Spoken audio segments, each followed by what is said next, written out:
bienvenue sur ma chaîne. Cette vidéo est à destination des 6e du collège Jean Massé.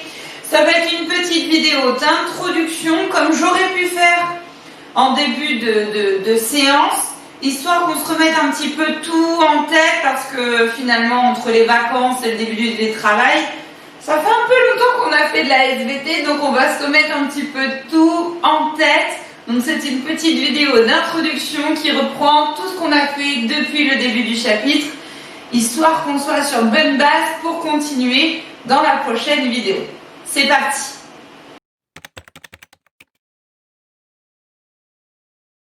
Alors avant qu'on ne commence à reprendre certaines notions du chapitre, j'aimerais qu'on reprenne les choses au clair très rapidement et que je vous donne 2-3 petites infos en plus. Je vous rappelle que donc la journée du mercredi, c'est la journée qui m'est consacrée pour le travail autour des 6e, donc le montage, le tournage, la publication de tout un tas de choses sur le Padlet. Et donc vous allez voir que tous les mardis, ce sera une journée d'activité, on va dire, sur YouTube, le Padlet, qui est donc le site internet, et Pronote évidemment. Donc tous les mercredis, vous verrez le travail apparaître. Sachez que je me suis rendu compte que certains d'entre vous peut-être avaient des difficultés informatiques qui vous empêchaient de faire du télétravail. Bon, a priori, vous avez tous reçu votre ordival et a priori, il est fonctionnel. Mais si jamais vous avez des complications, que vous n'avez pas de matériel informatique pour pouvoir faire le télétravail, sachez qu'au sein du collège, je suis en train de faire une liste prioritaire qui est donnée à la vie scolaire et à Madame Raoult, Monsieur Marant et notre Madame du CDI pour qu'on puisse vous donner accès à un ordinateur. Alors, si vous voulez faire de la SVT au CDI, sachez que ça ne se fait pas comme ça. Déjà, je vous demande d'être attentif sur la porte du CDI. Il y a un emploi du temps que Madame Cabanette met à jour tous les lundis et cet emploi du temps pour la semaine vous permettra de vous organiser. Il y est par exemple indiqué à des moments où Madame Cabanette est disponible et à des moments où elle ne pourra pas vous accueillir. Donc soyez vigilants à cet emploi du temps sur la porte du CDI qui est mise à jour tous les lundis. Si jamais vous voulez effectuer un travail sur les ordinateurs du CDI, sachez qu'avec les conditions actuelles du protocole sanitaire, il n'y en a que 4 de disponibles. Et qu'en plus, il faut être sur la liste des prioritaires pour être prioritaire à ces ordinateurs. Donc voilà, ne soyez pas frustrés si vous ne pouvez pas aller travailler au CDI. Et puis si par contre vous avez des problèmes informatiques, venez m'en parler, qu'on puisse résoudre tout ça et éventuellement que je vous mette sur la liste des prioritaires. Ok ? Alors c'est parti. Qu'est-ce que je peux vous dire d'autre? Oui, il va y avoir vers le mi-décembre le conseil de classe. Donc ça c'est un petit élément de calendrier que je pouvais vous donner là. Ce que j'aurais eu l'habitude de faire en vrai aussi. Mais voilà. Alors c'est parti. Nous sommes toujours dans le thème 1 ou le thème A. Les deux se disent. Le thème 1, le vivant, sa diversité et les fonctions qui le caractérisent. Le chapitre que nous sommes en train de réaliser, qui est bientôt terminé d'ailleurs, s'intitule l'unité et la diversité des êtres vivants. Nous avons d'ores et déjà vu pas mal de choses et je vais revenir sur certains points dans cette vidéo, histoire que on soit tous au taquet pour la suite. Et d'ailleurs, n'hésitez pas à aller voir sur le Padlet. J'ai déposé le cours du début jusqu'à maintenant sur le Padlet, au cas où si certains étaient malades, n'avaient pas tout, et bien comme ça vous allez pouvoir compléter et être au carré. C'est parti. Déjà, si on regarde par exemple sur cette image qui représente un jardin, un parc, on voit qu'il y a énormément d'espèces différentes, d'individus différents, animaux, végétaux. On voit qu'il y a une grande diversité des êtres vivants qui nous entourent. Et d'ailleurs, on appelle ça la biodiversité. Biopo, vivant, diversité. La diversité des êtres vivants qui nous entourent. Ça, c'était une des premières séances sur lesquelles nous avions travaillé, la biodiversité. Autre point important de ce chapitre, la notion d'espèce. Pour que plusieurs individus soient caractérisés par la même espèce, appartiennent à la même espèce, il faut qu'ils se ressemblent, évidemment, qu'ils puissent se reproduire entre eux, oui, mais c'est pas tout. Il faut que la descendance soit fertile, c'est-à-dire qu'ils puissent avoir des bébés, et que les bébés pourront avoir des bébés, et que les bébés pourront avoir des bébés, et que les bébés pourront avoir des bébés, etc., etc. Ce qui permettra de perpétuer l'espèce au cours du temps. Donc ça, c'est important. Parfois, certaines espèces, même si elles se ressemblent presque, peuvent éventuellement se reproduire entre eux, mais donneront des bébés qu'on dit stériles, l'inverse de fertile. C'est-à-dire que par exemple ici, entre le zèbre et une âne, une ânesse en l'occurrence, plutôt qu'une âne, c'est mieux qu'une ânesse, eh ben, on va avoir un petit zébrane, on appelle ça comme ça. Ces individus qui, comme vous voyez, ont les pieds dans un pyjama et le reste du corps qui ressemble à un âne. Cet individu-là est stérile, c'est-à-dire qu'il ne pourra pas se reproduire à son tour. Effectivement, ce sont deux espèces différentes, même si les traits de caractère sont vraiment très très ressemblants et qu'effectivement ils ont beaucoup de ressemblances entre eux, en gros, à part le pelage comme ça, visuellement, c'est ce qu'on peut constater. Néanmoins, cette forte ressemblance ne permettra toujours pas d'avoir une descendance fertile et donc ça prouve bien qu'ils ne sont pas de la même espèce. Alors, ensuite, nous avons vu comment on pouvait classer les êtres vivants, comment on pouvait les identifier. Et souvenez-vous, on avait travaillé sur les punaises. On avait travaillé sur ce qu'on appelle une clé de détermination. Alors, on va observer plusieurs individus dont on ignore le nom de l'espèce et on va regarder si oui ou non des caractères vont être présents, des caractères anatomiques, physiques, des caractères observables, ce qu'on va pouvoir voir, analyser. Le caractère est là, 1, ok. Est-ce qu'il possède le caractère 2 ou non? Et au fur et à mesure, je vais pouvoir suivre le chemin, possède le caractère 3 ou non, et arriver au nom de l'espèce, au bout de la clé de détermination. Souvenez-vous, on avait travaillé avec les punaises là-dessus, où on avait cherché à donner le nom des espèces des différentes punaises. Vous vous souvenez? N'hésitez pas à prendre votre cahier en même temps que je parle pour vous rappeler avec les feuilles, les activités en face de vous, surtout si vous avez une mémoire visuelle, n'hésitez pas. Ensuite, ce qu'il faut bien avoir à l'esprit, c'est que du coup, une clé de détermination fonctionne avec des caractères et selon si c'est présent ou non. Bien. Une fois qu'on a pu identifier les espèces, on va chercher à les classer entre elles, à faire en fait des groupes, ce qu'on appelle des groupes emboîtés.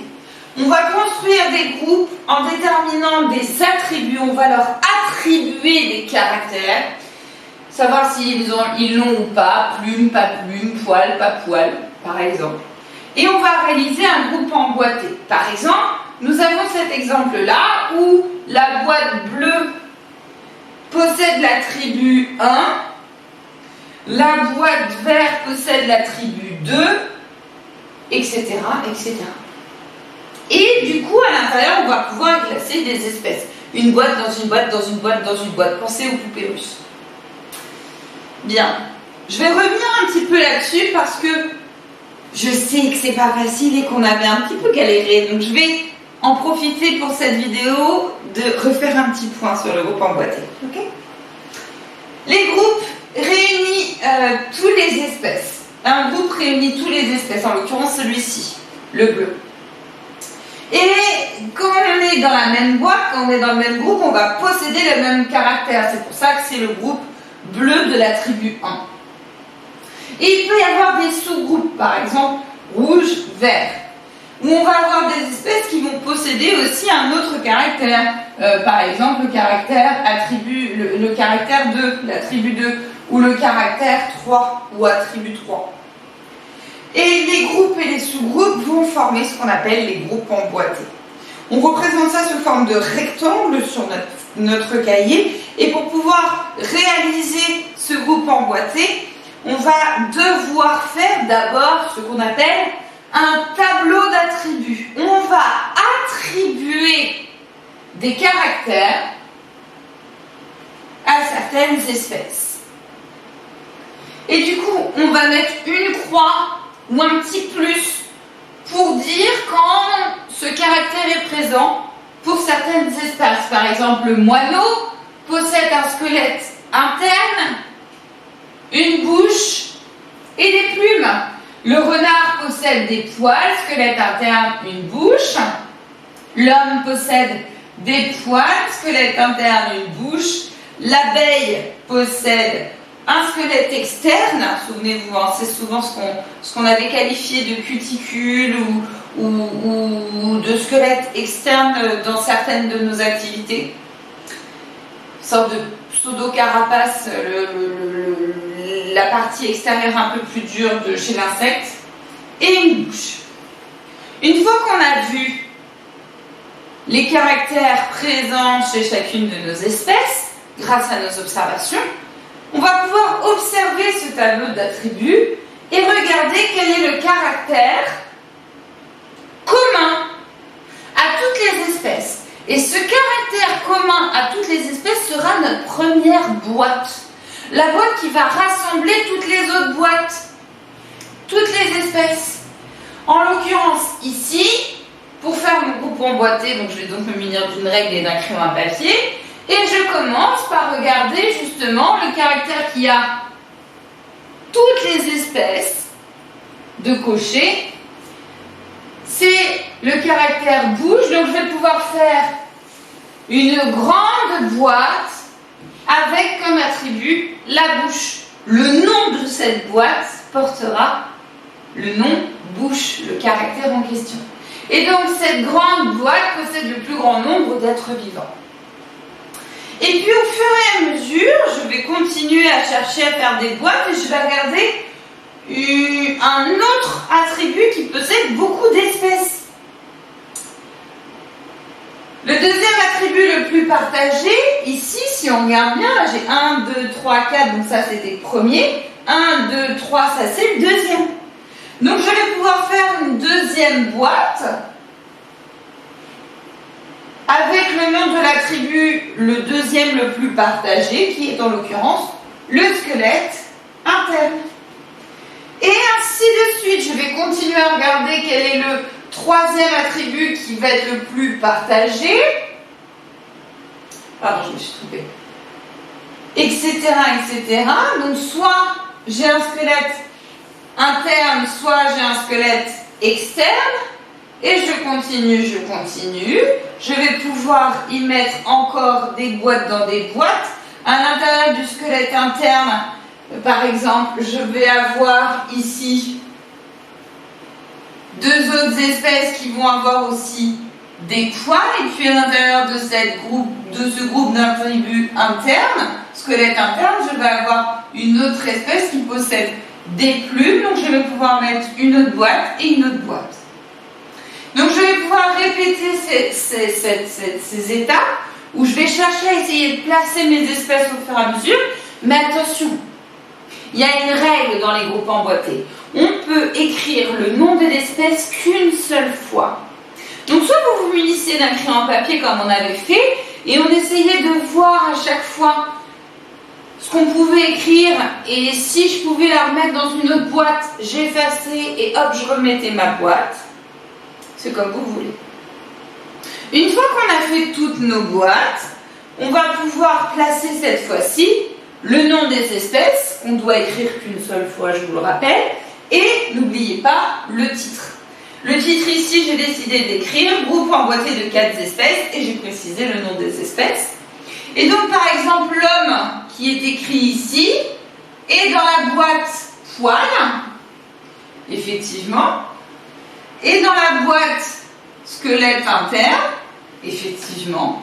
Et aussi dans la grande boîte bouche, effectivement. Et comme ça, je vais pouvoir vérifier. Prenons par exemple l'abeille ici. L'abeille, si je regarde, elle est dans la boîte squelette externe et elle est aussi dans la grande boîte bouche. Donc normalement pour l'abeille, je dois avoir 2 croix dans mon tableau d'attributs. Squelette externe et bouche.